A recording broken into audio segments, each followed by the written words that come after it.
নমস্কাৰ সকলোকে স্বাগতম জনাইছো আজিৰে পৰা 2024 নিৰ্বাচনৰ প্ৰতি লক্ষ্য ৰাখি আমি আৰম্ভ কৰিছো আমাৰ প্ৰত্যেকটো নিৰ্বাচনৰ সময়তে আৰম্ভ কৰা বিশেষ অনুষ্ঠান জনমত আজি জনমতৰ প্ৰথমটো অনুষ্ঠান জনমত 2024 এই প্ৰথমটো অনুষ্ঠানতে আমি এনেকুৱা এটা বিষয়ক লৈ আজি কথা পাতিব বিচাৰিছো কোনো ৰাজনৈতিক নেতা নাই কোনো ৰাজনৈতিক কৰ্মী নাই কোনো দলৰ সভাপতিও নাই তিনিগৰাকী বিশিষ্ট ব্যক্তিক আমি অতিথি কৰিছো বিষয়টো ৰাজনৈতিক কিন্তু আমি বৌদ্ধিকভাৱে কিছু আলোচনা কৰিম আসলতে অকল ৰাজনৈতিক বুলি ক'লেও ভুল হ'ব সামাজিকভাৱেও বিষয়টো অত্যন্ত গুৰুত্বপূৰ্ণ শেহতীয়াকৈ অসমৰ আকাশে বতাহে এটাই শব্দ এতিয়া উচ্চাৰিত হৈছে মিয়া মিয়া মিয়া এই মিয়া অভিধাটোৰ সন্দৰ্ভতে আমি কিছু কথা পাতিব বিচাৰিছো এই কাৰণেই যে কোৰ পৰা আহি আজি ক'ত মিয়া শব্দটোত আমি ৰৈ গৈছোহি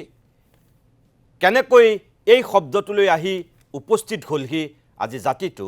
সেই সন্দৰ্ভত অকণমান কথা বৌদ্ধিকভাৱে আমি আলোচনা কৰিম আজিৰ পৰা 45 বছৰৰ আগতে প্ৰথমতে আছিল ইছ্যু একেটাই বিষয়টো আছিল বিদেশী আৰু বহিৰাগত সেই বহিৰাগত আৰু বিদেশী শব্দটো এটা সময়ত অকল বিদেশীলৈ ৰূপান্তৰ ঘটিছিল আৰু এটা সময়ত সেই বিদেশী আকৌ ৰূপ খলালে বাংলাদেশী শব্দলৈ আৰু এতিয়া সেই বাংলাদেশী শব্দটোৱে ৰূপ খলাই পাইছেহি মিয়া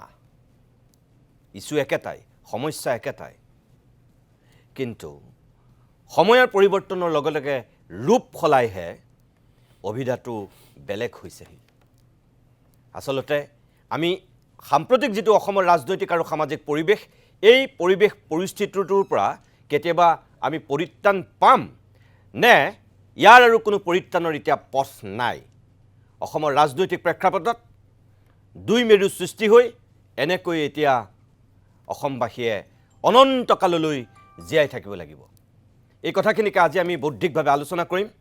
আজি এই মিয়া সন্দৰ্ভতে কিছু কথা খোলাখুলিকৈ আমি নিজেও কম আৰু বিশ্লেষকসকলৰ পৰা জানিম ডক্টৰ অখিল ৰঞ্জন দত্ত ডাঙৰীয়া আছে মই দত্ত ডাঙৰীয়া অনুষ্ঠানলৈ স্বাগতম জনাইছো নমস্কাৰ এসময়ৰ কটন কলেজৰ প্ৰাক্তন সাধাৰণ সম্পাদক কিছু লিখামেলা কৰা ব্যক্তি কিছুদিনৰ পূৰ্বে অভিমতৰ অতিথি হৈছিল কেশৱ গগৈ ডাঙৰীয়াও আজিৰ অভিমতৰ অন্যতম অতিথি মই আপোনাক অনুষ্ঠানলৈ স্বাগতম জনাইছো আৰু লেখক বিশ্লেষক ব্ৰজেন ডেকা ডাঙৰীয়া আছে ডেকা ডাঙৰীয়া আপোনাকো মই অনুষ্ঠানলৈ স্বাগতম জনাই লৈছো মই প্ৰিয় দৰ্শক আপোনালোকক এটা কথা কওঁ যে আজি যেটো কথা আমি পাতিব বিচাৰিছো কিয় পাতিব বিচাৰিছো আপোনালোকে নিশ্চয় গমো পাইছে তথাপি মই এটা কথা কওঁ যে আমি আৰু বিদেশী সমস্যাটো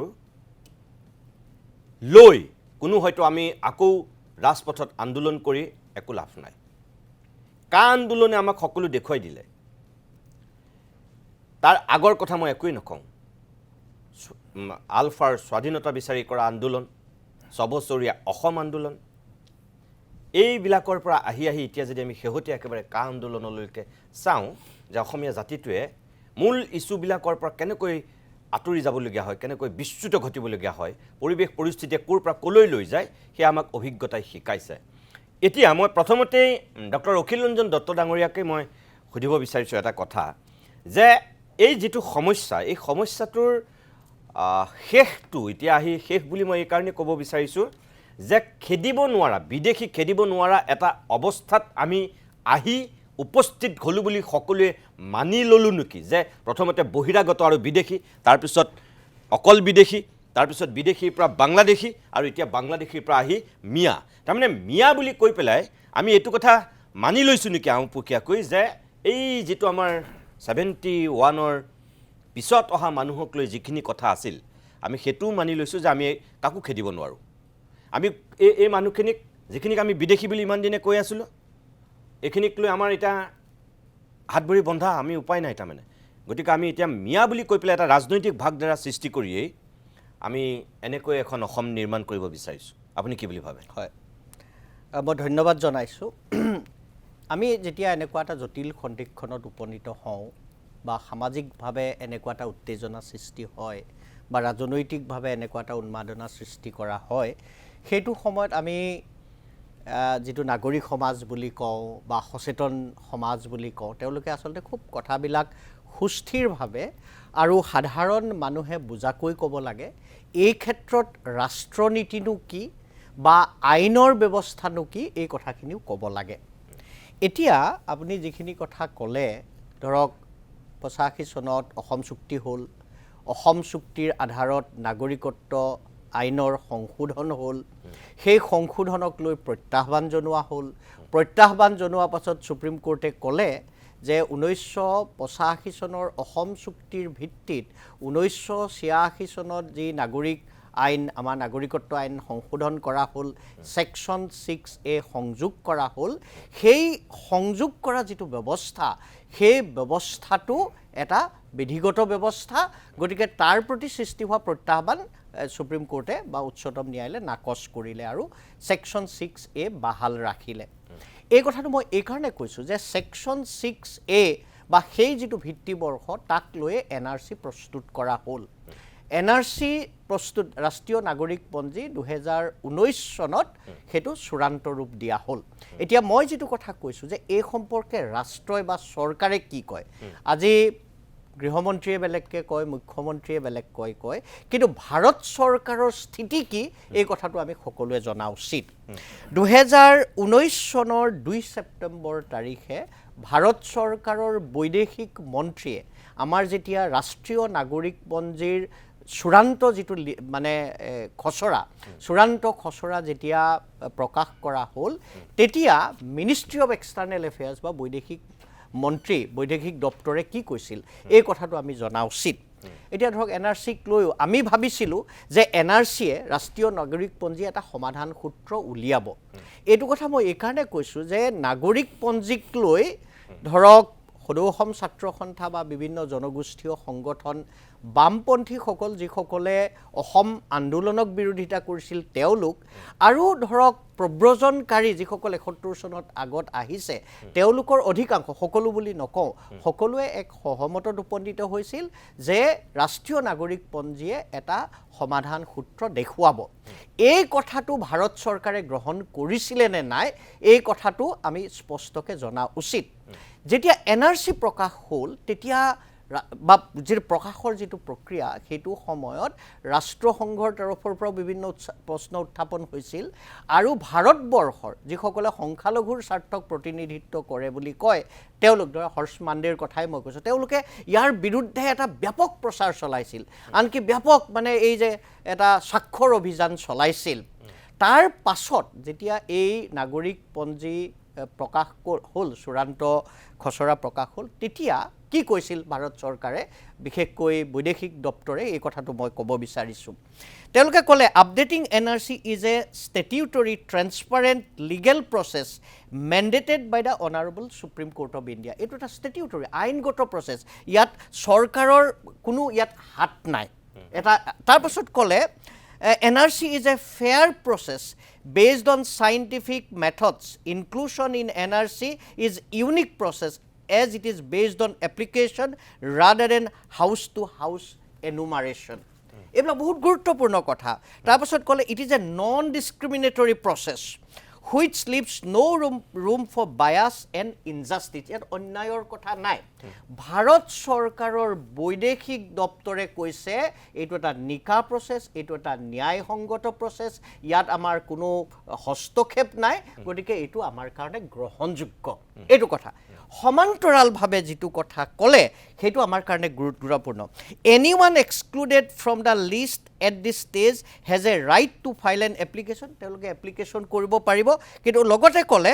এক্সক্লুশ্যন from the NRC has no' implication on the rights of the individual resident in Assam তেওঁলোকৰ নাম নাই কিন্তু সেইটোৱে তেওঁলোকৰ যিবিলাক অধিকাৰ সেইবিলাক নাকচ কৰিব নোৱাৰে এতিয়া আপুনি চাওক এখন ভাৰত চৰকাৰৰ কেন্দ্ৰীয় চৰকাৰৰ বৈদেশিক দপ্তৰৰ তেওঁলোকৰ ষ্টেটমেণ্ট গতিকে ইয়াৰ পৰা আমি কি বুজি পাওঁ ইয়াৰ পৰা আমি এই কথাই বুজি পাওঁ ১৯৭১ চনক মানি লোৱা হৈছে তাৰ আগতে যিসকল লোক আহিছে তেওঁলোকক নাগৰিক বুলি বিশ্বাস কৰা হৈছে ৰাষ্ট্ৰীয় নাগৰিকপঞ্জী বুলি বিশ্বাস কৰা হৈছে কিন্তু চৰকাৰে সুস্থিৰ এটা সিদ্ধান্ত ল'ব পৰা নাই যে এওঁলোকক কি কৰা হ'ব, এওঁলোক ষ্টেটলেছ নেকি, এওঁলোকক খেদি পঠিওৱা হ'ব নেকি, এওঁলোকক ডিটেনশ্যন কেম্পত ৰখা হ'ব নেকি, চৰকাৰে নিজেই এটা সিদ্ধান্ত ল'ব পৰা নাই। পৰৱৰ্তী সময়ত যদি কিবা এনেকুৱা ষ্টেটমেণ্ট ওলাইছে মই দেখা নাই। আজি যিটো কথা অসমত চলি আছে, মিয়া মিয়া মিয়া বুলি কৈ এই যে ৰাষ্ট্ৰীয় নাগৰিকপঞ্জীৰ যিটো ন্যায্যতা বা বিদেশী আৰু নাগৰিকত্বৰ মাজত যিটো পাৰ্থক্য, এইটো একেবাৰে নোহোৱা কৰি পেলাইছে। নোহোৱা কৰোৱাৰ অৰ্থটো এনেকুৱা নেকি যে তেওঁলোকে যিহেতু বিদেশী খেদিব নোৱাৰে, কাৰণ এই কথাবিলাক ইয়াতো আছে, গতিকে তেওঁলোকে ভাবিছে এইটোৰ পৰা আমি কেনেকৈ 10 বছৰটো শাসনত তেওঁলোক আছে, 10 বছৰটো কংগ্ৰেছ শাসনত নাই, গতিকে চৰকাৰৰহে দায়িত্ব। আজি যদি মিয়াৰ মাজত বিদেশী আৰু নাগৰিকত্বৰ কোনো পাৰ্থক্য নাৰাখে, সকলোকে হয় বিদেশী বুলি কয়, নহয় নাগৰিক বুলি কয়, এইটোতো চৰকাৰৰ ব্যৰ্থতা। আপুনি এটা কথা মানে নে নামানে যে এতিয়া যিটো মিয়া অভিধা চলি আছে, ইয়াত যে আপোনাৰ 71ৰ আগৰ সকলোকে যে একাকাৰ কৰি দিয়া হৈছে, অকল 71 পাছ নহয়, এতিয়া 51ৰ আগৰবিলাকো, সেইটোকে মই ক'ব বিচাৰিছোঁ। এতিয়া আপুনি চাব যে এইটো কথা গুৰুত্বপূৰ্ণ আৰু এইটো চৰকাৰৰ কাৰণে গুৰুত্বপূৰ্ণ, কাৰণ এই যে অসম চুক্তিৰ 6ষ্ঠ দফাৰ ভিত্তিত যিটো মানে সাংবিধানিক সুৰক্ষাৰ কাৰণে যিখন কমিটি গঠন কৰা হ'ল, সেই কমিটিৰ যিটো মানে প্ৰতিবেদন দাখিল কৰিলে, সেই প্ৰতিবেদনটো 71ৰ নাগৰিকত্ব মানি লোৱা হৈছে, 71ৰ আগৰ 51ৰ আগৰসকলক সাংবিধানিক সুৰক্ষা দিবলগীয়া হৈছে, এইটোতো অসম চৰকাৰে গ্ৰহণ কৰিছে। তাৰ মানে অসম চৰকাৰে, ভাৰত চৰকাৰে সকলোৱে 71 মানিয়ে লৈছে, নহয় জানো? এতিয়া এই যে একাকাৰ কৰি দিছে, এই একাকাৰ কৰা কথাটোৱে আচলতে ভাৰতবৰ্ষৰ আমাৰ যিটো নাগৰিকত্ব আইনৰ নীতি তাক সম্পূৰ্ণভাৱে লঘু কৰি পেলাইছে। আৰু এইটো চৰকাৰে লোৱা স্থিতিৰ বিপৰীতে আকৌ আমাৰ ৰাজনৈতিক দলবিলাকে বা ৰাজনৈতিক নেতাবিলাকে এই স্থিতি গ্ৰহণ কৰিছে। মই আহিম আপোনাৰ কাষলৈ। মই কেশৱ গগৈ ডাঙৰীয়াৰ ওচৰলৈ আহিব বিচাৰিছোঁ, কিন্তু তাৰ আগতে এইমাত্ৰ অখিল ৰঞ্জন দত্ত ডাঙৰীয়াই যিটো কথা কৈছে, যিসকল দৰ্শকে আজি আমাৰ এই অনুষ্ঠান চাই আছে আৰু বিশেষকৈ যিসকল মুছলমান সম্প্ৰদায়ৰ মানুহে আমাৰ এই অনুষ্ঠান চাই আছে, মই আপোনালোকক এটা কথা ক'ব বিচাৰোঁ যে এই যে মিয়া অভিধাটোৰ কথা এইমাত্ৰ তেখেতেও ক'লে বা ময়ো আৰম্ভণিতে কৈছোঁ, এই মিয়া শব্দটো আজি গোটেই অসমৰ আকাশে বতাহে ৰজনজনাই যোৱাৰ মূলতে কোন দায়ী? কোনে এই সম্প্ৰদায়টোক মিয়া বুলি ক'লে? মই 51, 71 এখেতে যিটো কথা কৈছে মই তালৈ যোৱাই নাই, মই অকল মিয়া শব্দটোৰ কথা কৈছোঁ। ইয়াৰ কাৰণে বাৰু সঁচাকৈ একাংশ মিয়া মুছলমান নিজেই দায়ী নেকি? আজি হিমন্ত বিশ্ব শৰ্মা আৰম্ভ কৰি বিজেপিৰ নেতাসকলে এই সকলোখিনি মানুহক 71, 51ৰ আগৰ মানুহখিনি এতিয়া যে এই মিয়াৰ ভিতৰত যে সোমাই গৈছে, তাৰ কাৰণে কোন দায়ী? যিদিনাখনৰ পৰা অসম বিধানসভাত একাংশ বিধায়কে নিজকে মিয়া বুলি চিনাকি দিছিল, যিদিনাখনৰ পৰা মিয়া কবিতা লিখি পেলাই নিজকে মিয়া বুলি গৌৰৱেৰে জাহিৰ কৰিব বিচাৰিছিল, সেইদিনাখনৰ পৰাই কিন্তু আপোনালোকে এই ব্ৰহ্মাস্ত্ৰপাত দি দিছিল। 2 নম্বৰ, ৰাজনৈতিকভাৱে যিটো আজি অভিধা সৃষ্টি হ'ল,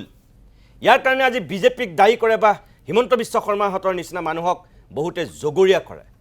কিন্তু আৰম্ভণি কোনে কৰিছিল? অসমত এই মুছলমান মানুহখিনিক লৈ সুকীয়া যিটো ৰাজনৈতিক বাগধাৰা, প্ৰথমতে এই ৰাজনৈতিক বাগধাৰাটো কোনে সৃষ্টি কৰিছিল? মই আগৰ কথা নকওঁ, কিন্তু এইখন আধুনিক অসমখনৰ ক্ষেত্ৰত যদি আমি কওঁ, UMMF কোনে গঠন কৰিছিল? কাক লৈ গঠন কৰিছিল? UMMFৰ পিছত AIUDF কোনে গঠন কৰিছিল? আজি হিন্দু মানুহে একত্ৰিত হৈ যিটো ৰাজনীতি কৰিছে, প্ৰত্যেকটো ক্ৰীড়াৰে এটা প্ৰতিক্ৰিয়া থাকে। সেই মানুহখিনি হয় কংগ্ৰেছে সদায় ভোট বেংক হিচাপে ব্যৱহাৰ কৰিলে, ইয়াৰ কাৰণে দায়ী কংগ্ৰেছ। দেৱকান্ত বৰুৱাৰ আলি আৰু কুলি থকালৈকে আমি সদায় নিশ্চিন্ত হৈ থাকিব পাৰোঁ বুলি কোৱা কথাষাৰ যেনেকৈ আজিৰ দিনত অত্যন্ত গৰিহণাৰ যোগ্য, তেতিয়াৰ দিনত চাগে সেয়া তেওঁলোকৰ কাৰণে আশীৰ্বাদ আছিল। কিন্তু তাৰপিছত আজি কুলি বুলি তেখেতে অভিহিত কৰা সেই শ্ৰেণীটো আমি নকওঁ, তেখেতে কৈ থৈ যোৱা কথা, সেই শ্ৰেণীটো এতিয়া কংগ্ৰেছৰ লগত নাই। আৰু যিসকলক আলি বুলি তেখেতে বুজাব বিচাৰিছিল, সেই মানুহখিনি কিন্তু এতিয়া কংগ্ৰেছৰ লগত থাকি গ'ল। আৰু তাৰে একাংশ মানুহে পৰৱৰ্তী সময়ত UMMF গঠন কৰিলে আৰু তাৰ পৰৱৰ্তী সময়ত AIUDF গঠন কৰিলে। আৰু তাৰপিছত 29জন বিধায়ক কেতিয়াবা 22 জন কেতিয়াবা 19 জন এনেকুৱা সংখ্যালঘু বিধায়কৰ বিধানসভাত প্ৰৱেশ কৰাৰ পিছত প্ৰত্যেকটো ক্ৰীড়াৰে এটা প্ৰতিক্ৰিয়া আছে মই কেশৱ গগৈ ডাঙৰীয়া এই যিটো আজি ৰাজনৈতিক বাগধাৰাক লৈ আমি কথা পাতিছোঁ মিয়া প্ৰথম কিন্তু শব্দটো লৈ এতিয়া যিটো চৰ্চা হৈছে এইটো কিন্তু একাংশ মিয়া মানুহে নিজে ক'লে শৰ্মান আলীয়ে বিধানসভাত গৌৰৱেৰে কৈছিল ৰাজনৈতিক সভাবিলাকত গৌৰৱেৰে কৈছিল আনকি যেতিয়া লোকপ্ৰিয় হৈছিল অসমীয়া ভাষা লিখিব নালাগে বুলি একাংশ সন্মানীয় বিধায়ক কংগ্ৰেছৰ বিধায়ক তেওঁ সেইবিলাক মানুহ আছিল বৌদ্ধিকভাৱে অত্যন্ত চোকা মানুহ বৰপেটা জিলাত সংখ্যাগৰিষ্ঠ হৈছিল বঙালী ভাষী সেইটোকে মই ক'লোঁ যে সেই মানুহখিনিয়ে চৰ চাপৰি সাহিত্য সভাৰ যিগৰাকী সভাপতি হাফিজ দাই নিজে আৰ্টিকুল লিখিছিল যে আমি অসমীয়া লিখিব লাগে কিন্তু সেই হাফিজ দাৰহঁতৰ বিৰুদ্ধে একাংশ মুছলমান মানুহ যিসকল বিধায়ক তেওঁলোকে উচতাইছিল যে অসম মাতৃভাষা অসমীয়া লিখিব নালাগে বৰপেটা জিলাত 6 লাখ মুছলমান মানুহে তেতিয়া আপোনাৰ বাংলা ভাষা মাতৃভাষা বুলি লিখিছিল এইবিলাক বাস্তৱ আৰু সেইবিলাকৰ ফল এতিয়া ভুগিছে অকল হিমন্ত বিশ্ব শৰ্মা বা অকল বিজেপিক ইয়াৰ কাৰণে দায়ী কৰিলেও নহ'ব তেওঁলোকে নিজে ইয়াৰ কাৰণে বহু ক্ষেত্ৰত দায়ী আপুনি দীৰ্ঘদিন ধৰি ধৰক ছাত্ৰ অৱস্থাৰ পৰা আপুনি এই ৰাজনৈতিক বিষয়বিলাক খুব সূক্ষ্মভাৱে চাই আপুনি এজন জাতীয়তাবাদী মানুহ আপোনাৰ এই ক্ষেত্ৰত বক্তব্য কি এতিয়া নহয় এই প্ৰসংগটো আপোনালোকে যিখিনি কথা এতিয়া আলোচনাৰ বিষয় হৈ পৰিছে এইটো বৰ সুন্দৰ কথা আৰু আপোনালোকে কোৱা কথাখিনি মই 100% মানি লৈছোঁ কিন্তু এই প্ৰসংগটো টানি আনিবলৈ হ'লে মই এটা বেলেগ কথা ক'ব লাগিব 1948 চনৰ 30 আগষ্ট তাৰিখে অলপ দীঘলীয়া হ'লেও মই ছুটি কৰিবলৈ যত্ন কৰিম 1948 চনৰ 30 আগষ্ট তাৰিখে সন্ধিয়া 5:30 বজাত মহাত্মা গান্ধীক হত্যা কৰা হৈছিল সেই মহাত্মা গান্ধীক হত্যা কৰাৰ আগমুহূৰ্তত মহাত্মা গান্ধীয়ে 32টা সংগঠনৰ সৈতে কথা পাতিছিল তাৰমানে মহাত্মা গান্ধীক সাক্ষাৎ ল'বলৈ আহিছিলে শেষৰজন মানুহ আহিছিলে সাক্ষাৎকাৰী ডেপুটি হোম মিনিষ্টাৰ আৰু উপ প্ৰধানমন্ত্ৰী বল্লভ ভাই পেটেল এই কথাৰ লগত ইয়াৰ কথা এটা সংযোগ আছে সেইকাৰণে ক'ব বিচাৰিছোঁ যেতিয়া শেষৰগৰাকী আছিল বল্লভ ভাই পেটেল 5:15 লগ ধৰিছে লগ ধৰি কথা পাতি শেষ হ'ল 5 মিনিট কথা তাৰপিছতে 10 মিনিটৰ ভিতৰত যাওঁতেই ছাৰ্ভাৰকাৰৰ নেতৃত্বত নাথুৰাম গডছে তেওঁক হত্যা কৰিলে মহাত্মা গান্ধীক যেতিয়া হত্যা কৰিলে তাৰ পিছৰ সেই সমাজে সেই সময়ৰ সমাজখনে দেখিলে যে তাত 3টা পন্থী আছিল এটা হৈছে শ্যামা প্ৰসাদ মুখাৰ্জীৰ এটা পন্থী ভাৰতবৰ্ষখন চলোৱা এটা পন্থী আছিলে মহাত্মা গান্ধীৰ আৰু এটা পন্থী আছিলে ছাৰ্ভাৰকাৰৰ অৱশ্যে শ্যামা প্ৰসাদ মুখাৰ্জী আৰু আমাৰ কি বুলি কয় ছাৰ্ভাৰকাৰে একে গোটৰ মানুহ তথাপিও তেওঁলোকৰ অলপ চিন্তা অকণ বেলেগ আছিলে কিন্তু পিছত এক হ'ল এতিয়া কথা হ'ল কি মহাত্মা গান্ধীৰ ঘৰ আছিলে পুৰন্দৰত গুজৰাটৰ আৰু আমাৰ বল্লভ ভাই পেটেলৰ ঘৰ আছিলে পুৰন্দৰত তেওঁক ধন্যবাদ দিবৰ কাৰণে মোদী চৰকাৰ আহিয়েই পৃথিৱীৰ আটাইতকৈ ডাঙৰ মূৰ্তিটো বনালে যিটো গুজৰাটত মহাত্মা গান্ধীয়ে সপোনটো তছনছ কৰিবৰ কাৰণে হিন্দু মানে তেওঁ হিন্দু প্ৰেমী বুলি কয় আৰু হিন্দু প্ৰেমী আছিলো ভাৰতবৰ্ষখনক সেই সময়ত ৰাখিবৰ কাৰণে হিন্দুৱে হ'ব লাগিছিল বাৰু যি কি নহওক চিন্তাৰ পৰিৱৰ্তন হ'ল সময়ে সময়ে সেই সময়ত যিটো পৰিৱৰ্তন হ'ল সেই সময়ত যিটো চিন্তাধাৰা থাকি গ'ল সেই চিন্তাধাৰাটো লৈয়ে আজি ভাৰতবৰ্ষখন চলি আছে মই আপোনাক উদাহৰণত ক'ব বিচাৰিছোঁ যে শ্যামা প্ৰসাদ মুখাৰ্জীয়ে প্ৰথমতে জনসংঘ কৰিলে তাৰপিছত আপোনাৰ হিন্দু মহাসভা কৰিলে মানে হিন্দুত্ব একেবাৰে দুৰ্ঘোৰ হিন্দুত্ব হ'ব লাগে আৰু সেই সময়তেই আমাৰ এজন বন্ধু যিজন বন্ধু একেবাৰে সুকীয়া নীতিৰে চলি আছিলে তেওঁ কিন্তু ভাৰতৰ গুজৰাট জন্ম হৈছিলে মহম্মদ জিন্না আলী তেওঁ যেতিয়া ভাগ বতৰুৱা হ'ল ৰাষ্ট্ৰখন তেতিয়া তেওঁ গুচি গ'ল পাকিস্তানলৈ পাকিস্তানৰ তেওঁ গভৰ্ণৰ জেনেৰেল প্ৰথম হ'ল তাৰপিছত পাকিস্তানৰ তেওঁ নেতৃত্ব ল'লে এতিয়া কথাটো হ'ল কি তেওঁলোকে অসমৰ যিবিলাক সমস্যাৰ কথা আমি আজি কৈ আছোঁ আমাৰ মুখ্যমন্ত্ৰীক কৈছোঁ মুখ্যমন্ত্ৰীয়েও যে কৈছে এই কথাখিনি যে ক'বলৈ অসাংবিধানিক কথা ক'বলৈ যে মুখ্যমন্ত্ৰীয়ে আজি সুবিধা পাইছে তেওঁ কথাটো সাহিত্য হয় তেওঁ কথাবিলাক বুৰঞ্জী হয় তেওঁ এটা সাংবিধানিক পদত আছে কিন্তু তেওঁ যে এই মিয়া শব্দটো প্ৰয়োগ কৰিবলৈ সাহস পাইছে এই বস্তুটো কিন্তু দিল্লীৰ পৰা আহিছে আৰু অসম চুক্তি বা আমাৰ বিপ্লৱ শৰ্মাদেৱৰ প্ৰতিবেদন এইবিলাক সম্পূৰ্ণ ধোৱা চাঙত আজি তাৰিখত উঠিলে এইবিলাক কেতিয়াও ৰূপায়ণ কিন্তু নকৰে কি কাৰণে নকৰে তেওঁলোকৰ লক্ষ্যটোৱে হৈছে হিন্দু ৰাষ্ট্ৰখন বনাব পৰা যায় নেকি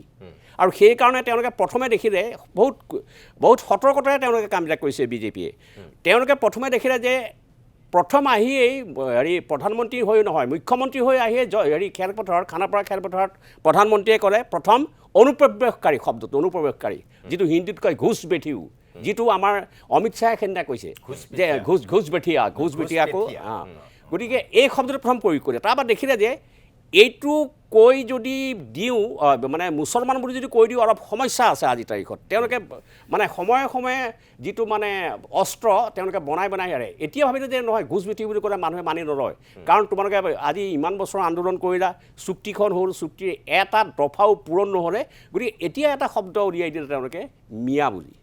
আচ্ছা মিয়াটো নুলিয়াই যদি মুছলমান হয় তেনেহ'লে সংঘৰ্ষ হ'ব পাৰে ভাৰতবৰ্ষত তেনেকুৱা এটা তেওঁলোকৰ সন্দেহ আৰু ভয় আছে সেইকাৰণে মিয়াক কেন্দ্ৰ কৰি ৰৈছে ইয়াৰ মাজতে আৰু এটা কথা ক'ব লাগিব 1964 পৰা 71 64 পৰা 71 64 পৰা 71 নহয় এটা বেলেগ কথা এটা আছে মই বেলেগ কথা কৈছোঁ সেই সময়ত যিবিলাক মানুহ বাংলাদেশৰ পৰা আহিছিলে যিবিলাক আমি আজি বিদেশী বুলি কৈছোঁ পূব পাকিস্তানৰ পৰা আহিছিলে সেই মানুহখিনি কিন্তু দুটা জেগাত গ'ল তেতিয়া অসমখন একহে আছিলে আধা সোমাই গ'ল ত্ৰিপুৰাত সেইকাৰণে আজি ত্ৰিপুৰা যাতে নাইকিয়া হৈ গ'ল ধ্বংস হৈ গ'ল আৰু আধা সোমাই গ'ল অসমত এতিয়া কথা হ'ল কি অসমৰ যদি ত্ৰিপুৰাত সোমাই যেতিয়া ত্ৰিপুৰা জাতি ধ্বংস হৈ গ'ল আজি ভাষা সংস্কৃতি সাহিত্য সম্পূৰ্ণ তেওঁলোকৰ নৎসাত হৈ গ'ল এতিয়া অসমৰে সোমোৱাই দিছে অসমৰ মিয়া শব্দৰ যোগেদি অসমীয়া মানুহখিনি যে চিন্তা চৰ্চা বহুত লঘু বা কম সেইটো জানে কেন্দ্ৰীয় চৰকাৰে গতিকে এই মানুহখিনিক এতিয়া ইয়াত সোমোৱাই দিছে যে মিয়া শব্দ দিছে মিয়া শব্দ দি পেলাই খেদিব বিচাৰিছে কিন্তু তাতে এটা চৰকাৰৰ ভুল হৈছে চৰকাৰ এতিয়া বিপদত পৰিছে আমি ক্ষমতালৈ আহিম নে নাহিম আপুনি কাছাৰত যাওক আপুনি সোধক বদৰপুৰত আজি কাছাৰ কৰিমগঞ্জত আমাৰ ভাৰতীয় মানুহ মানে খিৰঞ্জীয়া মানুহৰ ওপৰত তাত নটিচ গৈছে ভোটৰ তাৰিখ কাটিছে তেজপুৰত গৈছে শিৱসাগৰত গৈছে আজি অসম চৰকাৰে ক'ব পাৰিবনে যে এইখিনি খিৰঞ্জীয়া মানুহ নহয় বুলি সেইখিনি মানুহ আজি থকা 150 বছৰ হৈ গৈছে তেওঁলোক মুছলমান মানুহ কিন্তু মুছলমান শব্দটো প্ৰয়োগ কৰা নাই তেওঁলোকে টেকনিক কৰি অসমীয়া মানুহক কেনেকৈ ঠগিব লাগে জানে কাৰণ তেওঁলোকেতো জানে যে অৰুণোদয় এটা দিলেই অসমীয়া মানুহে ভুল যায় গতিকে টেকনিক কৰি কথাৰে সংস্কৃতিৰে সাহিত্যৰে আজি যে দেখিছে বহু ঠাইত বহুতে সাংস্কৃতিক দিশত কিবা কাম কৰিছে কিন্তু সংস্কৃতিটো কেনেকৈ আনিছে চাওক মিহিকৈ আমি কোনোদিন ভূমি পূজন শব্দটো নকওঁ সেইবিলাক সোমাই গৈছে ইয়াত এইটো সংস্কৃতিত সোমাইছে দ্বিতীয়তে আমি কেতিয়াও কলহটো যে অমৃত কলহ বুলি কৈ পেলাই আমি ৰাজহুৱা শব্দ নাৰাখোঁ কিন্তু যেতিয়া ভোলাগুৰি চাহ বাগিচাত কনকলতা বিশ্ববিদ্যালয় স্থাপন কৰা হ'ল তেতিয়া কলহ ৰাখিছে দেখুৱাই আৰু সেই কলহটোৰ নাম দিছে হেৰি অমৃত কলহ তাৰমানে মানুহক কেনেকৈ মানুহৰ মনটো হেৰি কৰিব পাৰি মানে ঘূৰাব পাৰি গতিকে তেওঁলোকৰ এটাই উদ্দেশ্য সেইটো হৈছে আজিৰ তাৰিখত হিন্দু ৰাষ্ট্ৰখন কৰিবৰ কাৰণে কি কৰিব লাগে প্ৰথম সপোনটো বল্লভভাই পেটেলক কি কাৰণে ডাঙৰ মূৰ্তিটো বনালে জানেনে এইটো কাৰণেই যে তেওঁ সেই সময়ত RSSৰ মানুহবিলাকক নাথুৰাম গডছেৰ বাদে কাকো তেওঁ নধৰিলে সেইকাৰণে ধন্যবাদ জনাই পৃথিৱীৰ আটাইতকৈ ডাঙৰ মূৰ্তিটো বনালে মানে মহাত্মা গান্ধীতকৈ ওখ কৰি দিলে এতিয়া এওঁ কৰিব বিচাৰিছে কি শ্যামাপ্ৰসাদ মুখাৰ্জীৰ হিন্দুত্বটো কেনেকৈ সপোনত বাস্তৱ কৰিব পৰা যায় এইটো হৈছে মোদীৰ এটা পলিচি শ্যামাপ্ৰসাদ মুখাৰ্জী কিন্তু বহুত চোকা মানুহ এইটো জানো 33 বছৰ বয়সত তেওঁ কলিকতা বিশ্ববিদ্যালয়ৰ উপাচাৰ্য হৈছিল আৰু তেওঁ এজন ভাল আইনবিদ আৰু তেওঁকো আমি কিন্তু এইটো চাব লাগিব আমি ইতিহাস খচৰি চাব লাগিব এনেই কৰিলে নহ'ব তেওঁ কোৱালিশ্যন যেতিয়া গভৰ্ণমেণ্ট আছিলে বংগত তেতিয়া তেওঁ তাৰ বিত্তমন্ত্ৰী আছিল শ্যামাপ্ৰসাদ মুখাৰ্জী আৰু যেতিয়া ভাৰত চৰকাৰ স্বাধীন হ'ল তেতিয়া তেওঁ আছিলে আপোনাৰ যোগান আৰু উদ্যোগ মন্ত্ৰী আমাৰ শ্যামাপ্ৰসাদ মুখাৰ্জী আৰু নেহৰু মন্ত্ৰী সেইজন মানুহে 1950 চনত ত্যাগ কৰি দিলে ত্যাগ কৰি তেওঁ ভাবিলে নহয় মোৰ চিন্তাৰে ভাৰতক চলাম হিন্দুত্ব আনিম তেওঁ তেতিয়া জনসংঘৰ জন্ম দিলে তেওঁ তেতিয়া হিন্দু মহাসভাৰ জন্ম দিলে মোৰ এতিয়া কথা হ'ল কি হিন্দু মুছলমান এইবিলাক কথা ক'ব নালাগে আমি কেতিয়াও বিদেশী ইয়াৰ পৰা খেদিব নোৱাৰোঁ আইনী ব্যৱস্থাত আমি যিমানেই খচৰা বনাব লাগিলে আমি যিমানেই হেৰি বনাওঁ এজন জাষ্টিছে লিখি দিয়া এখন বনাই দিয়া এখন প্ৰতিবেদন সেইখন নাকচ কৰিলে ইয়াতকৈ দুখৰ কথা আছে নেকি আৰু 3জন মুখ্যমন্ত্ৰী ব্যৰ্থ হ'ল এতিয়া যদি তেওঁলোকে কয় আমি আমুক বনাম তামুক বনাম আমি যিহেতু মানি ল'ব নোৱাৰোঁ এতিয়াৰ যুৱ প্ৰজন্মই নতুন দিশেৰে চিন্তা কৰিব লাগিব কথাবিলাক মইতো আৰম্ভণিতে আপোনালোকক কি কৈছোঁ মইতো সেইটোৱে ক'লোঁ যে 6 বছৰীয়া অসম আন্দোলন কৰি আমি মুখ্যমন্ত্ৰী পালোঁ সোণৰ অসম গঢ়িম বুলি কোৱা একাংশ আমি মন্ত্ৰী পালোঁ বিধায়ক পালোঁ সোণৰ অসম বাদ দিয়ক তেওঁলোকে সোণৰ সংসাৰ কৰিলে গোটেইখিনিয়ে ইছ্যুটো আছিল কি সোণৰ অসম খেদিম এই বহিৰাগত আৰু বিদেশীক খেদিব তাৰপিছত বহিৰাগত বিদেশীটো গৈ পেলাইতো বহিৰাগত শব্দটো নোহোৱা হ'ল বিদেশীলৈ আহিল বিদেশীৰ পৰা আহি পেলাই বাংলাদেশী আহিল তেতিয়ালৈকে কি আছিল যে হিন্দু হওক মুছলমান হওক বিদেশী আছিল হিন্দু হওক মুছলমান হওক বাংলাদেশী যাবই লাগিব এতিয়া কি হৈ গ'ল কা আন্দোলনৰ পিছত কি হৈ গ'ল এতিয়া হিন্দু বাংলাদেশীক আমি আদৰি ল'লোঁ এতিয়া বিদেশী আৰু বাংলাদেশীৰ ভাগ হৈ গ'ল এতিয়া মুছলমানবিলাকহে বিদেশী হৈ গ'ল যিবিলাক হিন্দু সোমালে সেইখিনি এতিয়া আমাৰ কাৰণে বিদেশী নহয় প্ৰথমতেহে আছিলে বহিৰাগত আৰু বিদেশী দুইটা শব্দটো একেলগে আছিলে তেতিয়া আছিলে তাৰপিছততো লাহেকৈ বহিৰাগত শব্দটো নোহোৱা হৈছে নোহোৱা হৈ পেলাই বিদেশী শব্দটো আহিছে আৰু বিদেশীটো লাহে লাহে অলপ দিন চলি পেলাই বিদেশীটো ওলাল বাংলাদেশী আৰু বাংলাদেশীৰ মাজত কি হৈ গ'ল হিন্দু বাংলাদেশী আৰু মুছলমান বাংলাদেশী আৰু তাৰপিছত হিন্দু বাংলাদেশী আমি আদৰি ল'লোঁ আৰু এতিয়া বিজেপি চৰকাৰ অহাৰ পিছত এতিয়া কি কৰি দিলে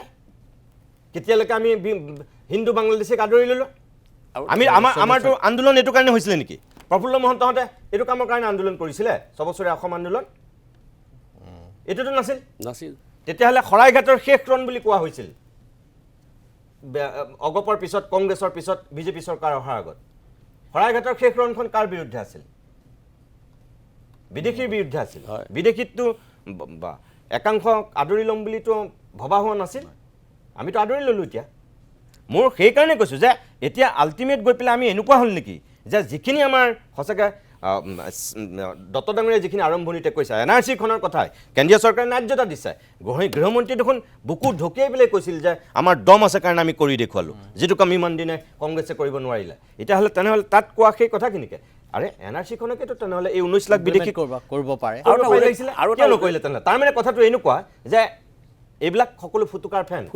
একো কৰিব নোৱাৰে গতিকে এতিয়া আমি কৰিব লাগিব এইটোৱে যে আমি হিন্দু আৰু আমি এতিয়া মুছলমান হৈ জীয়াই থাকিব লাগিব আৰু অনন্তকাললৈ আমি এতিয়া ইয়াত ৰাজনীতিটো কৰিব লাগিব আৰু এটা কথা ক'ব বিচাৰিছোঁ এই মিয়া শব্দটোৰ প্ৰচাৰটো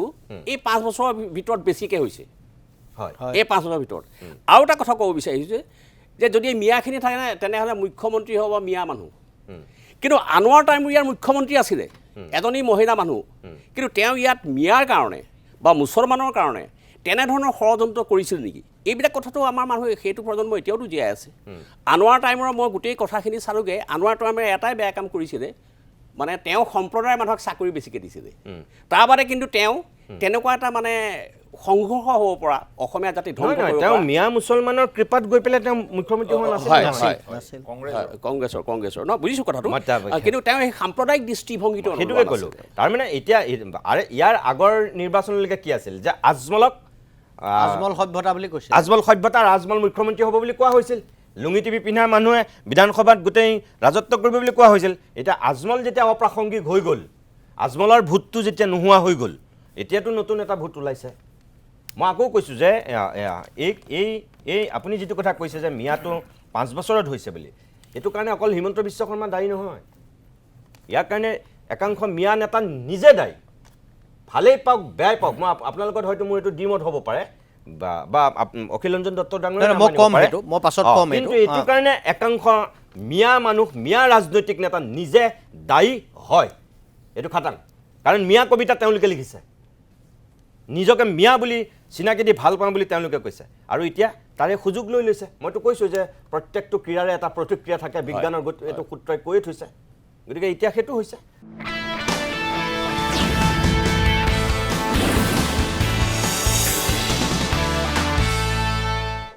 ব্ৰজন ডেকা ডাঙৰীয়া এই যিখিনি কথা আমি পাতিছোঁ আমি যদি এটা কথা চাওঁ তেনেহ'লে দেখিম যে যিখিনিক লৈ এতিয়া ৰাজনীতি হয় বা যিটো ধাৰণাৰ সৃষ্টি কৰিব বিচৰা হয় কিছু পৰিমাণে কিন্তু সেই কথাখিনিৰ কাৰণে মিয়া মুছলমান মানুহ নিজে দায়ী এইটো অপ্ৰিয় হ'লেও সঁচা যেনে ধৰক জনসংখ্যা বৃদ্ধি এই যে দ্ৰুতগতিত জনসংখ্যা বৃদ্ধি যে তেওঁলোকে কম বয়সতে বিয়া পতা কম বয়সতে ছোৱালীজনী পলাই যোৱা বা বিয়া দি দিয়া ল'ৰাটোৱেও কম বয়সতে বিয়া পতা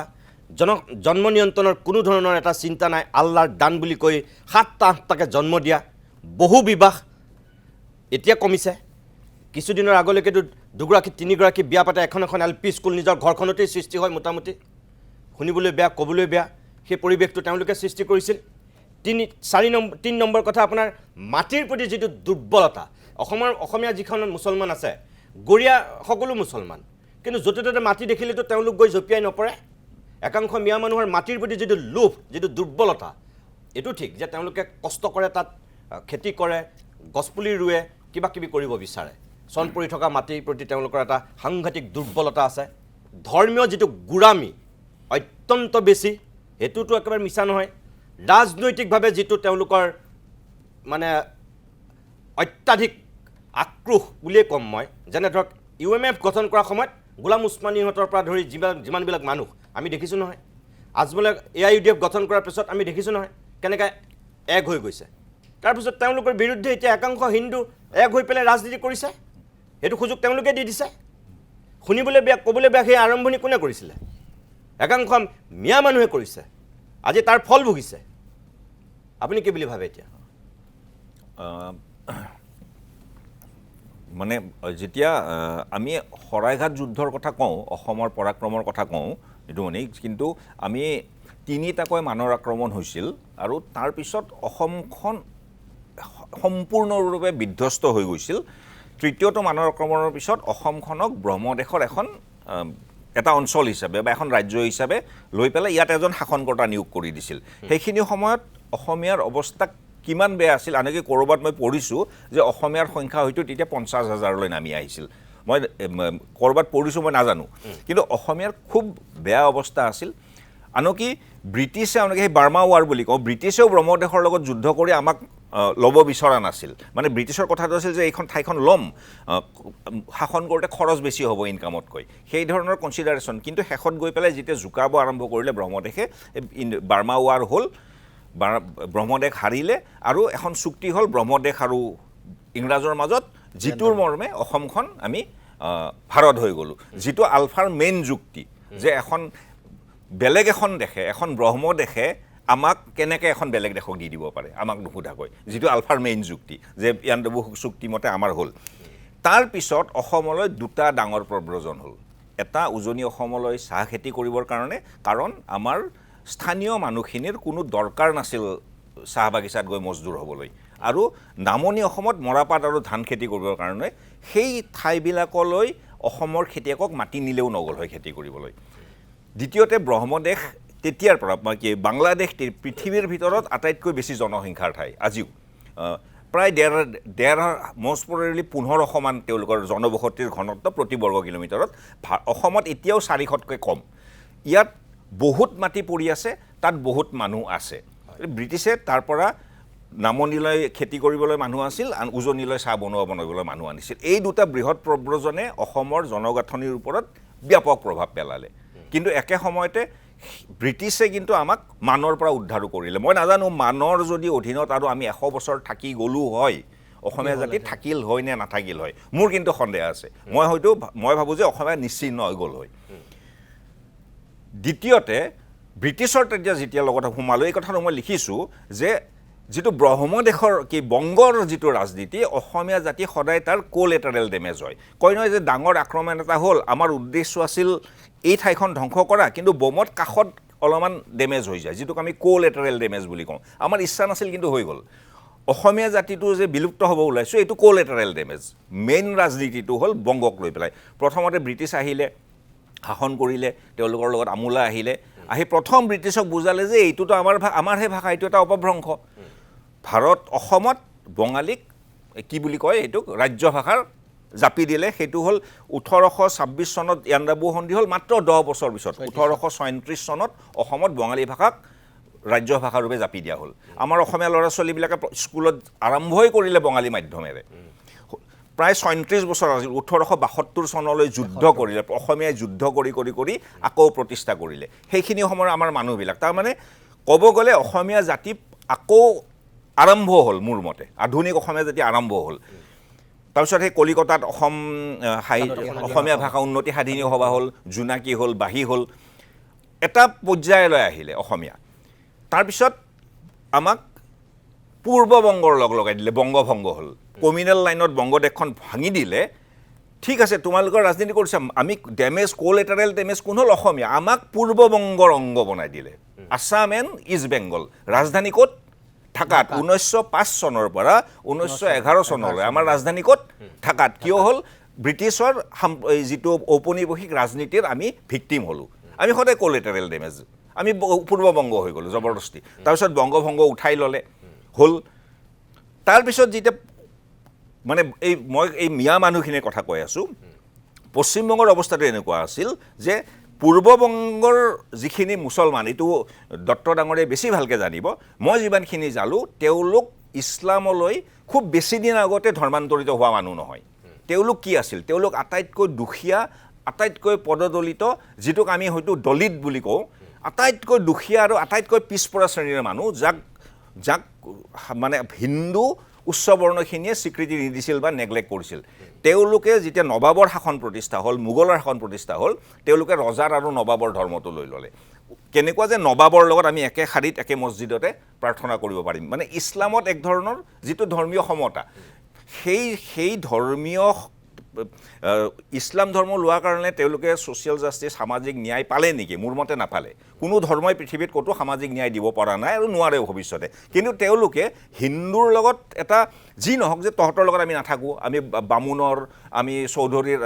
জমিদাৰৰ ধৰ্মত নাথাকোঁ বুলি তেওঁলোকে কনভাৰ্ট কৰিলে। সেই কনভাৰ্টেড মানুহখিনি হ'ল এই মানুহখিনি, আৰু খুব বেছি দিন কথা নহয়, কিজানি হাৰ্ডলি 300-400 বছৰ আগৰ কথা হ'ব, তেওঁলোক মুছলমান হৈ গ'ল। তাৰপিছত যেতিয়া ভাৰতবৰ্ষৰ বিভাজন হ'ল, এইখন পশ্চিমবংগ, সীমাতে এইখিনি বঙালী মানুহ, একে ভাষা, একেই ৰবীন্দ্ৰনাথ আৰু সিফালে কি নাম, নজৰুল, এই মানুহখিনি সিদ্ধান্ত ল'লে যে নহয়, আমি সেই 3000 কিলোমিটাৰ দূৰৰ পাকিস্তানৰ লগত দেশ বনাম, পশ্চিমবংগৰ লগত আমি একেলগে নাথাকোঁ, আমি বঙালী হ'ব পাৰোঁ। কি আমি যিটো চ' কল দ্বিজাতি তত্ত্ব, হিন্দু এটা জাতি, মুছলমান এটা জাতি, এই মিয়াখিনিয়ে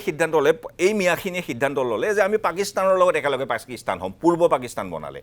কিছুদিন পিছতেই যেতিয়া সেই মুজিবুৰ ৰহমান, যেতিয়া সেই ইলেকশ্যনটো হ'ল, দেখা গ'ল যে মুজিবুৰ ৰহমানৰ এমপিৰ সংখ্যা বেছি, মুজিবুৰ ৰহমান পাকিস্তানৰ প্ৰধানমন্ত্ৰী হ'ব, তেতিয়া তাত উৰ্দুভাষী কৰ্মীয়ে ক'লে যে এই বঙালীকেইটাকতো আমি দিব নোৱাৰোঁ। সেই তেতিয়াৰ পৰা সেই ৰিপ্ৰেশ্যন আৰম্ভ হ'ল। এওঁলোকে দেখিলে যে তাৰমানে তেওঁলোকে তেতিয়া আকৌ নিজৰ বঙালী আইডেণ্টিটিৰে বাংলাদেশ মুক্তি বাহিনী আৰম্ভ হ'ল। ভাৰত, ইন্দিৰা গান্ধীয়ে সহায় কৰিলে, এখন বাংলাদেশ গঠন হ'ল। আকৌ কোলেটাৰেল ডেমেজ কোন হ'লো? আমি অসমীয়াকেইটা। ক'লৈ আহিলে মানুহখিনি, ক'লৈ ভাঙি আহিলে? অসমলৈ। তাৰমানে আমি সদায় বংগৰ যিটো ৰাজনীতি, সেইটোৰ কোলেটাৰেল ডেমেজ হওঁ অসমীয়া জাতিটো সদায়, এতিয়াও হৈ আছোঁ। তেতিয়াও হৈছিলে, এতিয়াও হৈছিলে, সদায় জাতিটো হৈ আছে। এটা তুমি UMFৰ কথা, UMFলৈ অসমত মানে দত্ত ডাঙৰীয়া হয়তো মোৰ লগত একমত নহ'ব এইটোত, গোটেই পৃথিৱী জুৰি এটা এণ্টি ইমিগ্ৰেণ্ট আন্দোলন চলি আছে। মই কোৱা নাই ট্ৰাম্পে কৰি থকাখিনি ভাল কথা, কিন্তু কোনোবাখিনিত এই লেফ্ট এণ্ড লিবাৰেলখিনিয়ে, বামপন্থী শিবিৰটোৱে আৰু লিবাৰেল শিবিৰটোৱে এই কথাটো বুজাত সফল নহ'ল। মানে তেওঁলোকে গোটেই পৃথিৱী জুৰি ক'ৰবাত ফেইল কৰিলে এইটো, যে এই মানুহখিনিৰ আকাংক্ষাক তেওঁলোকে তাৰমানে কোনোবাখিনিৰ আঁতৰি গ'ল সাধাৰণ মানুহৰ পৰা, লেফ্ট এণ্ড লিবাৰেলখিনি, যাৰ আমি দেখা পালোঁ ট্ৰাম্পক ভোট দিলে আমেৰিকাৰ মানুহে, মেক আমেৰিকা গ্ৰেট এগেইন। আমি ক'লোঁ যে নহয়, অসমত অসমীয়া মানুহৰ অধিকাৰ লাগিব। সেই সাধাৰণ কথাটো আচলতে বুজি পাব লাগে। তাৰমানে খিলঞ্জীয়া আৰু স্থানীয় মানুহৰ যিটো অস্তিত্ব হেৰুৱাৰ বা নিজৰ মাটি আৰু পৰিচয় হেৰুৱাৰ ভয়, সেইটো কোনোবাখিনিত যেন বুজি পোৱাত বামপন্থীসকলে আৰু লেফ্ট লিবাৰেল বুদ্ধিজীৱীখিনিয়ে যেন ভুল কৰিলে, মোৰ লাগে সেনেকুৱা। আৰু যিটোৰ আমি আজি দেখি পাইছোঁ গোটেই পৃথিৱী জুৰি, তুমি যিটো কৈ আছা যে তেওঁলোকে যদি এইটো কৰি থাকিব পাৰে, তাৰমানে কথাটো হ'ল কি, যে যেতিয়ালৈ গণতন্ত্ৰ চলি আছে, ধৰ্ম নিৰপেক্ষতা চলি আছে, ন' প্ৰব্লেম, আমি কোৰাণ, মছজিদ, মন্দিৰ লৈ ব্যস্ত হৈ থাকিম। কিন্তু যেতিয়া হিন্দুত্ববাদীৰ উত্থান হ'ল, এতিয়া তেওঁলোকে বুজি পাইছে, নহয়, গণতন্ত্ৰটো লাগিছিল নহয়, গণতন্ত্ৰটো বৰ দৰকাৰী। ইমান দিন গণতন্ত্ৰৰ দৰকাৰ নাছিল, কাৰণ গণতন্ত্ৰ ইজ গ্ৰেণ্টেড, গণতন্ত্ৰটো আছেই, আমাৰতো ধৰ্ম নিৰপেক্ষতাৰ অধিকাৰ আছেই। ব্ৰজেন ডেকা, মই আপোনাৰ কথা এটা যোগ দিছোঁ। আপুনি যিটো কথা ক'লে যে নিজৰ সত্তাটোক লৈ খুব আমি সতৰ্কিত, মানে যিটো খিলঞ্জীয়া আৰু অখিলঞ্জীয়া বা বহিৰাগতক লৈ যিটো সংঘাত, আপুনি যদি চাই তেনেহ'লে দেখিব যে আনকি তৰুণ গগৈ ডাঙৰীয়াও, তৰুণ গগৈ ডাঙৰীয়া ইমান কংগ্ৰেছৰ ইমান বাঘা মুছলমান প্ৰীতি নেতা থকাৰ পিছতো তৰুণ গগৈ ডাঙৰীয়া কোনখন কাৰ্ড খেলি অসমত হিৰো হৈছিল? হুইজ বদৰুদ্দিন। তেওঁ কংগ্ৰেছী মানুহ, তেওঁ কংগ্ৰেছৰ পৰা মুখ্যমন্ত্ৰী হ'ল 15 বছৰ। কিন্তু তৰুণ গগৈ ডাঙৰীয়াৰ যিটো জাতীয়তাবাদ, সেই জাতীয়তাবাদটোৰ কাৰ্ডখন কি আছিল? হুইজ বদৰুদ্দিন। সেই কাৰ্ডখনেইতো তৰুণ গগৈক একেচাতে 6 কোবোৱাৰ মানুহজন বনাই দিছে। আজমলক তেওঁ মাত্ৰ তেওঁ সেই কাৰ্ডখন খেলিছে, হুইজ বদৰুদ্দিন। তাৰমানে তেওঁ দেখুৱাই দিছে যে এইটো নহ'ব। মানে কংগ্ৰেছক আপুনি বেয়া পাই আমি বদনাম দি যিমান যি কৰিলোঁ, তৰুণ গগৈ ডাঙৰীয়া সেই কামটোৱে কিন্তু যিটো অগপাৰ আঞ্চলিকতাবাদ, হিমন্ত বিশ্ব শৰ্মা আজিহে কংগ্ৰেছৰ শত্ৰু হৈছে, তেতিয়াতো সেই বুদ্ধিবিলাক হিমন্ত বিশ্ব শৰ্মাৰ মূৰতেই আছিল। ভয় খোৱা কোনটো, ভয় খাব লগা কোনটো, বা ক'ত খাইছে খিলঞ্জীয়া মানুহখিনি, 2011 পিছত আমাৰ লোকপিয়ল হোৱা নাই 91 পৰা 2001 আৰু 2001 পৰা 2011 এই দুটা লোকপিয়লত অসমত মুছলমান জনসংখ্যাৰ বৃদ্ধিৰ হাৰ হিন্দু জনসংখ্যা বৃদ্ধিৰ হাৰৰ 3 গুণ এইটো প্ৰায় হিন্দুৰ জনসংখ্যা বৃদ্ধিৰ হাৰ 9-10% ভিতৰত তেওঁলোকৰ 29-30% ভিতৰত যেতিয়া 10 বছৰত 3 গুণকে বাঢ়িব এইটো চকুত পৰে আৰু মোৰে চকুত পৰিছে মই মোৰ ধৰ্মলৈ কোনো মতলব নাই এই মানুহখিনিৰ প্ৰতি মই অসম আন্দোলন কৰিছোঁ মই আলফা কৰিছোঁ কিন্তু এই মানুহখিনিক মই বাৰে বাৰে কওঁ যে অসমৰ 35% মানুহ আজিৰ তাৰিখত মিয়া আৰু এই 35% মানুহ মানে প্ৰায় অসমৰ জনসংখ্যাৰ 1 কোটি আজি আৰু পৃথিৱীত সেই যুগ নাই যে আমি এজন হিটলাৰ জন্ম দিম আৰু হিটলাৰে এই 1 কোটি মানুহ কাটি মাৰি অসমখন চাফা কৰি দিব সেইটো নহয় এই মানুহখিনিক আৰু বহিষ্কাৰ কৰিলোঁ ধৰি ল'লোঁ 40 লাখ মানুহ গ'ল তাৰপিছতো 60 লাখ মিয়া থাকিব ন ধৰি ল'লোঁ মই আমি সফল হ'লোঁ বাংলাদেশী বহিষ্কাৰত আমি 40 লাখ বহিষ্কাৰ কৰিলোঁ এই 60 লাখ মিয়া আমাৰ লগত থাকিব তেওঁলোকৰ লগত আমি একেলগে এইখন অসমত থাকিব লাগিব আমি একেলগেই ভৱিষ্যতৰ অসমখন গঢ়িব লাগিব নিতুমণি বিজেপি গঠন হৈছে 1980 চনত RSS গঠন হৈছে 1925 চনত তাৰ আগতে অসমলৈ মিয়া আহিছে RSS গঠন হোৱাৰ আগতে অসমলৈ মিয়া আহিছে তাৰ আগতে অসমত মিয়াই অসমীয়া মাধ্যমৰ স্কুল প্ৰতিষ্ঠা কৰিছে মই নিজ চকুৰে দেখিছোঁ বহুত মই নগাঁৱত দেখিছোঁ বিভিন্ন ঠাইত দেখিছোঁ 1910 পৰা 1930 চনৰ ভিতৰত বহুত মিয়া আহি অসমত স্কুল স্থাপন কৰিছে অসমীয়া মাধ্যমৰ আজিও মই এটা ইণ্টাৰেষ্টিং পাওঁ যে ধুবুৰীৰ 80% মানুহ মুছলমান আচলতে ধুবুৰীৰ মানুহখিনি আকৌ দেশীদেই বেছিভাগ ইমিগ্ৰেণ্ট নহয় কিন্তু তেওঁলোক প্ৰব্ৰজনকাৰী মিয়া নহয় সেই ধুবুৰীৰ 80% মানুহ হিন্দু মুছলমান আকৌ 80% মানুহ আকৌ অসমীয়া স্পিকিং মানুহৰ সংখ্যা 80% ধুবুৰীত যদি ধুবুৰীত সেইটো হয় গোৱালপাৰাত যদি অসমীয়া মানুহৰ সংখ্যা বেছি হয় বৰপেটাখনত কি হ'ল যে হঠাৎ বৰপেটাত বঙালী ভাষীৰ সংখ্যা বাঢ়ি গ'ল এইটো ষ্টুডিঅ'তে বহি পেলাই আমি আলোচনা কৰিছিলোঁ সেইটো ভাষা ভিত্তিক কিবা এটা প্ৰৰোচনা আছে ক'ৰবাত এইটো এটা মেকিং গেম এইটো এটা ৰাজনীতি আৰু সেই ৰাজনীতিত যদি এই সংখ্যালঘু মিয়াসকলে ভৰি দিছে আৰু তাৰপিছত যদি আজি বিজেপিৰ এই হিন্দুত্ববাদী শক্তিৰ উত্থান হোৱাৰ পিছত তেওঁলোকৰ হাহাকাৰ লাগিছে তাৰ কাৰণে তুমি কোৱাৰ নিচিনা তেওঁলোকে কিন্তু যথেষ্ট আত্মসমালোচনা কৰিব লাগিব কিন্তু একে সময়তে নিতুমণি আমি এইটো জানিব লাগিব যে এই মানুহখিনি আটাইতকৈ দুখীয়া মানুহ পৃথিৱীৰ আটাইতকৈ উদ্ধাস্তু মানুহ পৃথিৱীৰ নিজৰ ঘৰ এৰিয়ালৈ সেই আটাইতকৈ যিখিনি মানুহ মিয়া মানুহে খেতি কৰে ধুবুৰীৰ এটা ঠাইলৈ যাবলৈ তুমি ৰাতিপুৱাৰ পৰা 4খনমান ফেৰীৰে নদী পাৰ হ'ব লাগিব তাৰপিছত সেইখন গাঁও গৈ পাবা য'ত এখন অসমীয়া স্কুল দেখিবা আমি দেখিছোঁ সেইবিলাক ঠাই সেই মানুহখিনিয়ে যেনেকৈ আমি আলি আৰু কুলিৰ কথা কওঁ বাগানীয়াখিনিয়ে ঘৰত এটা বেলেগ ভাষা কয় গোৱালপাৰাৰ মানুহখিনিয়ে ঘৰত এটা বেলেগ ভাষা কয় মই কামৰূপীয়া মানুহ মই সৰ্থেবাৰীত মোৰ মামাৰ ঘৰ হেলনাত এটা বেলেগ ভাষা কওঁ যিটো শিৱসাগৰৰ মানুহে সবে বুজিয়ে নাপাব মই যদি এতিয়া মোৰ মামাৰ ভাষাটো আৰম্ভ কৰোঁ একেদৰে মিয়াবিলাকে এটা বেলেগ ভাষা কয় কিন্তু আমি গোটেইখিনিয়ে স্কুলত গৈতো অসমীয়া ভাষাটো পঢ়োঁ ন এই মানুহখিনিক যিবিলাক RSS গঠন হোৱাৰ আগতে আহি পেলাই স্কুল খোলা মানুহখিনিক এতিয়া যদি মোক কয় যে নহয় এইবিলাক আটাইতকৈ অচিনাকি মানুহ আৰু সিদিনা এটা হোম মিনিষ্ট্ৰীয়ে নটিফিকেশ্যন দিছে 2024 চনৰ 31 ডিচেম্বৰলৈ অহা হিন্দু বাংলাদেশীক তেওঁলোকে একো নকৰে মই এই কথাটো আগতে কৈছোঁ তাৰমানে আজি যদি এজন হিন্দু বাংলাদেশী ধৰা পৰে উইদাউট এনি ডকুমেণ্টছ তেওঁক ক'ব যে নাই তোমাক আমি একো ব্যৱস্থা নলওঁ তেওঁক চৰকাৰে একো নকৰে আৰু 5 বছৰ পিছত তেওঁ নেচাৰেলাইজেশ্যন প্ৰচেছ মতে এপ্লাই কৰিব পাৰিব মোক কোৱা হৈছে যে আজিৰ পৰা কিমান মাহ হ'ল এইটো 24 এবছৰ আগলৈ অহা বাংলাদেশী হিন্দুজন মোৰ নিচেই আপোন আৰু 100 বছৰ আগতে আহি অসমীয়া পঢ়ি থকা সি মুছলমান কাৰণে সি মোৰ অতি শত্ৰু এই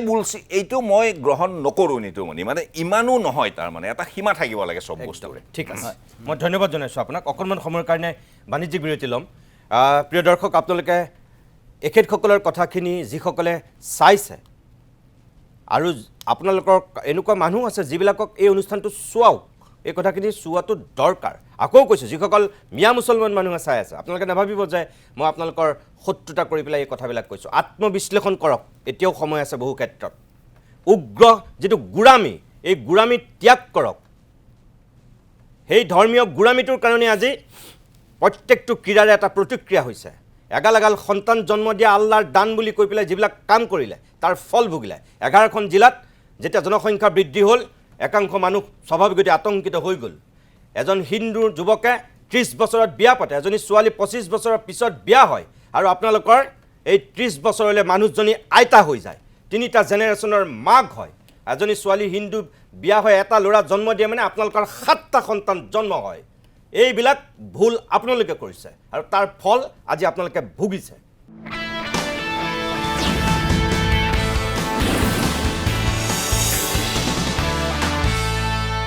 মই ডক্টৰ অখিলৰঞ্জন দত্ত ডাঙৰীয়া, মই আপোনাৰ কাষলৈ আহিছোঁ। এটা সময়ত জ্যোতিপ্ৰসাদ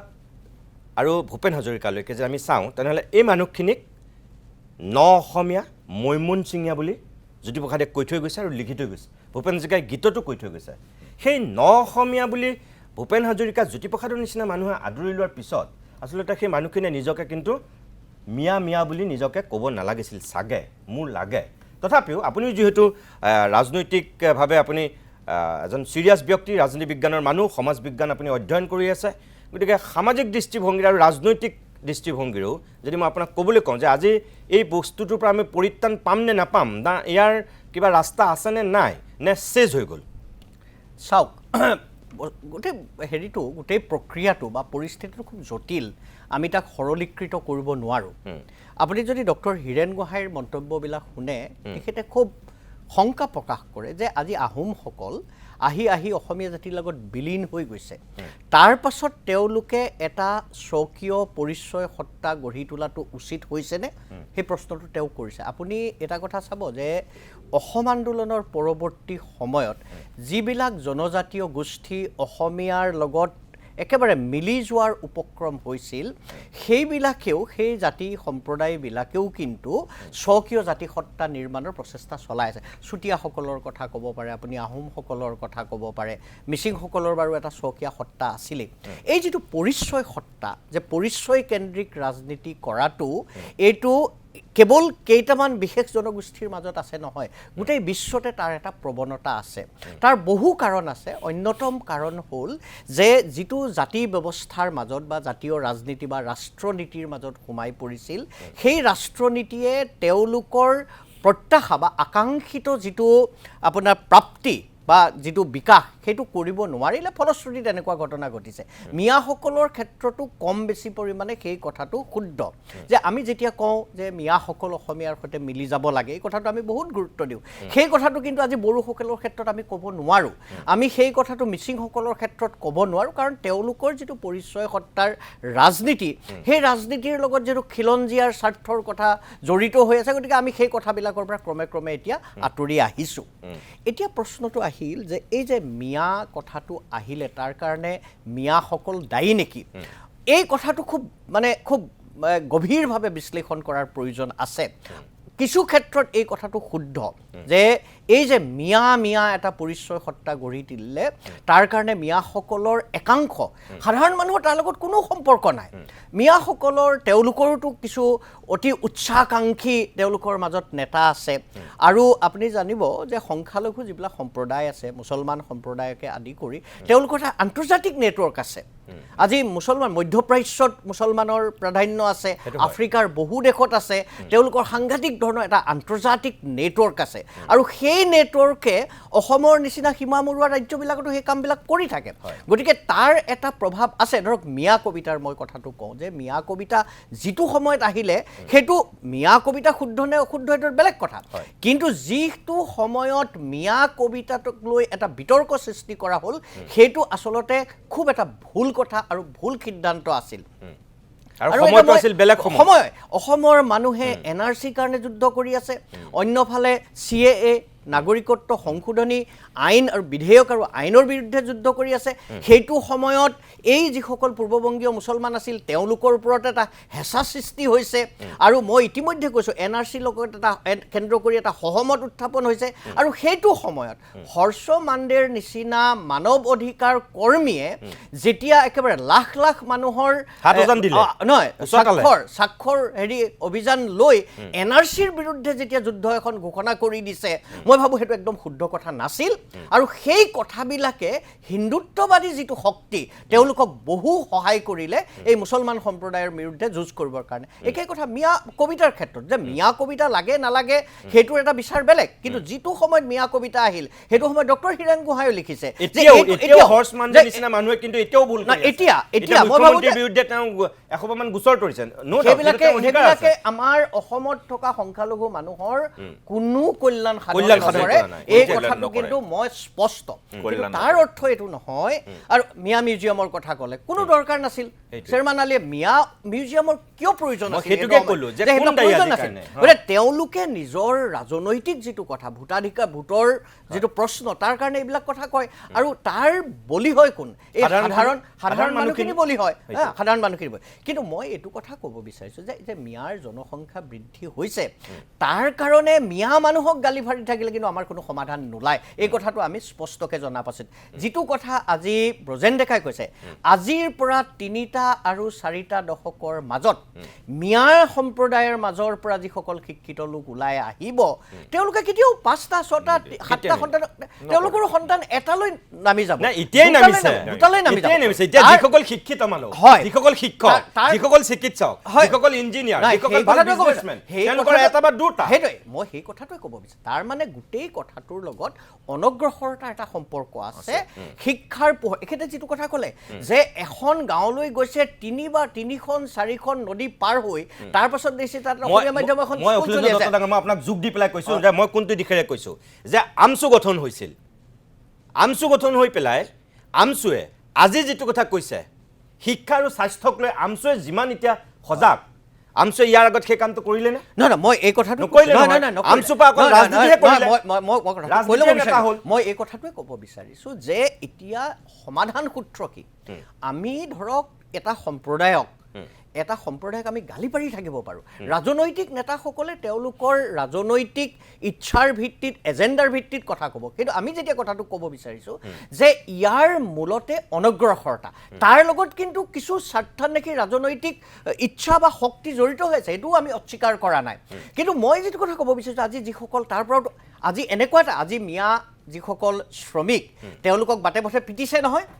এটা সময়ত জনজাতীয় সম্প্ৰদায়ৰ লোকে মই ঢকুৱাখানাৰ পৰা আহিছোঁ তেতিয়া দেখিছিলোঁ জনজাতীয় সম্প্ৰদায়ৰ লোকে বাৰীত কাম কৰিছিল আজি নকৰে কাৰণ তেওঁলোকৰ শিক্ষা বৃদ্ধি পাইছে তেওঁলোকৰ জাতীয় সংগঠন বৃদ্ধি পাইছে আজিৰ পৰা 3টা দশকৰ পাছত এনেকুৱাও হ'ব পাৰে যে মিয়া সম্প্ৰদায়ৰ লোকে আজি বিভিন্ন ঠাইত যে এই কাম বিচাৰি গৈছে ইটাভাটাত কাম কৰিব নাযাব তেতিয়া তেওঁলোক বাহিৰলৈ যাব যেনেকৈ আমাৰ মিচিং সম্প্ৰদায় 4জন ডেকা ল'ৰা ঢুকালেগে নহয় এই হেৰিয়লৈ গৈ গতিকে মই ভাবোঁ এই কথা বিলাক আমি খুব গভীৰভাৱে চাব লাগে আৰু সমান্তৰালভাৱে এই যিটো পুঁজিৰ ভূমিকা এই যে কেপিটেলিজমৰ ভূমিকা এইটো কিন্তু বৰ গুৰুত্বপূৰ্ণ কাৰণ পুঁজিয়ে আমাক কেপিটেলিজমে আমাক কোনফালে লৈ গৈছে এই যে এখেতে লেফ্ট লিবাৰেলৰ কথাটো ক'লে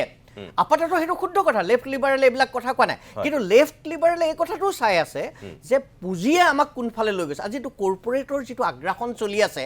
চৰকাৰেতো সেই আগ্ৰাসনৰ পৰা মানুহৰ দৃষ্টি আকৰ্ষণ কৰিবৰ কাৰণেও এনেকুৱা ধৰণৰ নতুন বাগধাৰা সৃষ্টি কৰিছে গতিকে মোৰ শেষ কথা বা মই আবেদন জনাব বিচাৰিছোঁ এই সমস্যা সমাধানৰ বাবে আমি গঠনমূলক চিন্তা কৰিব লাগিব ৰাজনৈতিক দলবিলাকে কৰিব কিন্তু চৰকাৰ আৰু বৃহত্তৰ সমাজৰ মাজত এটা পাৰ্থক্য আছে আৰু এই পাৰ্থক্যটোৰ কথা উপলব্ধি কৰি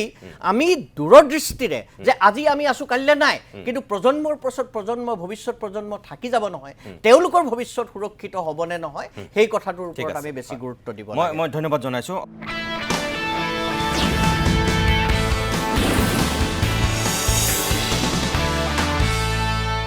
মই কেশৱ গগৈ ডাঙৰীয়া মই অনুষ্ঠানটো শেষ কৰিম এতিয়া একেবাৰে মোৰ শেষ প্ৰশ্নটো এইটোৱেই যে ইয়াৰ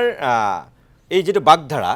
এইটোৰ পৰা আমি আগন্তুক দিনত এইবাৰতো আপুনি মুক্ত হ'ব নোৱাৰে এইটো খাটাং কিন্তু আহি থকা সময়ে কি ক'ব বাৰু ক'লৈ গৈ আছে আমাৰ জাতিটো মই এই ক্ষেত্ৰত এটা কথা ক'ব বিচাৰিছোঁ মানে শেষত মই এখন উপন্যাস পঢ়িছিলোঁ উপন্যাস ডক্টৰ বীৰেন্দ্ৰ কুমাৰ ভট্টাচাৰ্যৰ তেওঁ সভাপতি হৈছিল অসম সাহিত্য সভাৰ বঙাইগাঁৱত 50তম অধিৱেশনৰ আৰু তেওঁ যিখন উপন্যাস লিখিছে যিখনৰ কাৰণে জ্ঞানপীঠ বঁটা পাইছিল 1979 চনত প্ৰথম অসমীয়া হিচাপে তেওঁ আচৰিত কেইটামান কথা কৈছে প্ৰথম কথা এটা কৈছে কি এই যিখিনি চৰ অঞ্চলত থকা মানুহ তেওঁলোকৰ সৈতে অসমীয়া মানুহৰ কিছু সংঘাত থাকিব পাৰে কিন্তু আত্মিক এটা সম্পৰ্ক গঢ়ি আমি আগবাঢ়ি যাব লাগিব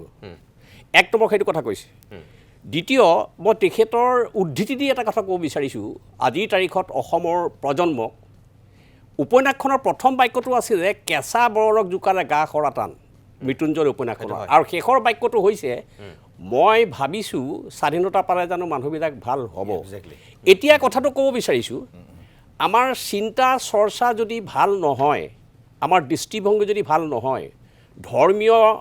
প্ৰাচীনপন্থী দৃষ্টিৰে যদি আমি অসমক ৰাজনৈতিকভাৱে আগবঢ়াই নিব বিচাৰিছোঁ তেনেহ'লে সেইটো আমাৰ ভুল ধাৰণা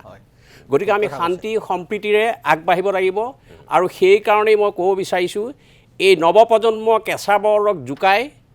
আমাৰ ভৱিষ্যতটো ধ্বংস কৰিব চৰকাৰে বা ৰাজনৈতিক নেতাবিলাকে নালাগে একদম খুব ধুনীয়া কথা কৈছে ব্ৰজেন্দা একদম মই এইটো কথা ক'ম যে হিমন্ত বিশ্ব শৰ্মা কোনো সমাজ পৰিৱৰ্তনকাৰী বিপ্লৱী নহয় তেওঁ নিজেও কোনোদিন দাবী কৰা নাই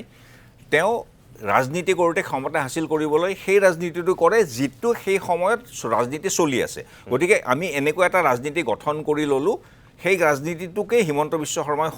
এতিয়া ক্ষমতা দখলৰ বাবে ব্যৱহাৰ কৰিছে তেওঁ কেতিয়াও কোৱা নাই যে মই বিপ্লৱ কৰি সমাজখন সলনি কৰিম কিন্তু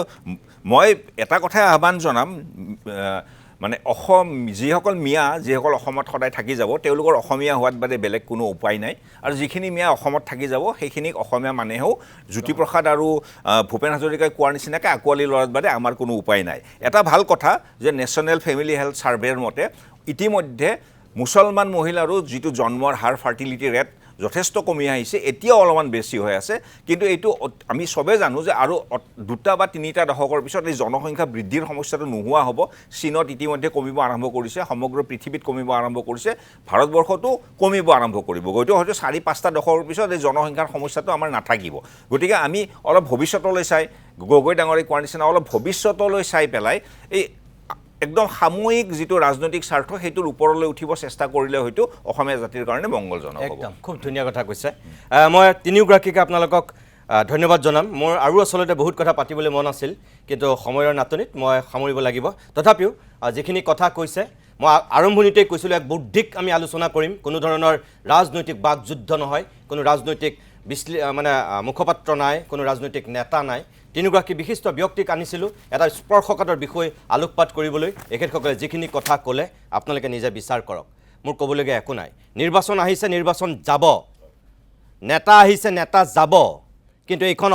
অসম হৈ থাকিব লাগিব সমাজখন সমাজ হৈ থাকিব লাগিব এইখিনি সময়ত কোনোবা হিন্দু হৈ জীয়াই থাকিব বিচাৰিব কোনোবা মুছলমান হৈ জীয়াই থাকিব বিচাৰিব আপোনালোকৰ প্ৰতি আমাৰ আহ্বান হিন্দু হৈ জীয়াই থাকিব নালাগে মুছলমান হৈ জীয়াই থাকিব নালাগে আপোনালোক সকলো মানুহ হৈ জীয়াই থাকিবলৈ চাওক মানুহ